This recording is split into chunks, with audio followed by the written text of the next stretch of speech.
ওকে আজকে ওই খাবারের মধ্যে ওই গয়ালু যে খাবারটা নিয়ে যাচ্ছে সেই খাবারের মধ্যে বিষ মিশিয়ে দাও, আমার ছেলেকে মেরে দাও। এরকম পুত্র দরকার নেই। যে পুত্র তোমার কুলকে ধ্বংস করে সেই পুত্রকে ধ্বংস শেষ করে দাও, নিজের হাতে ধ্বংস শেষ করে দাও। এই মায়া পরিত্যাগ কর। এ তোমার কুলকে সংহার করতে এসেছে। ধ্রুব তাই হিরণ্যকশিপু তখন গয়াধুকে ডাকছে, গয়াধু এদিকে এসো এসো। কি হয়েছে একটু শোনো, দেখি কি কি কি কি নিয়ে যাচ্ছ দেখি। থালাটা খুলেছে, পর্দাটা সরিয়েছে, সরিয়ে দেখছি খুব সুন্দর সুন্দর আহার, পায়েস, মিষ্টি ইত্যাদি দিয়েছে।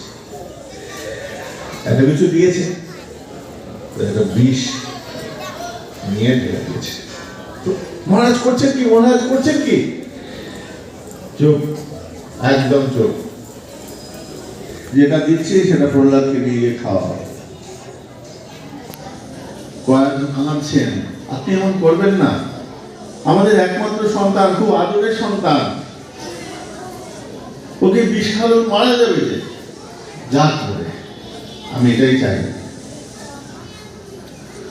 কয়াধু চলে গেলেন, কাঁদতে কাঁদতে যাচ্ছেন, নিজের হাতে নিজের সন্তানকে মৃত্যুর দিকে ঠেলে দেবে, কিন্তু কোনো মা পারে না। কিন্তু কিন্তু পতিব্রতা রমণীদের একটা কথা কি জানো?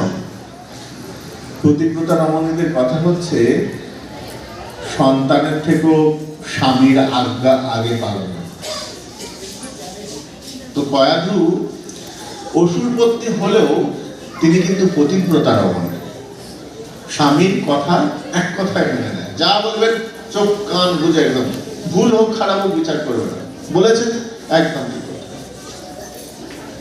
কাঁদছেন, পুত্রের জন্য কাঁদছেন, কিন্তু স্বামীর আজ্ঞাও পালন করছেন।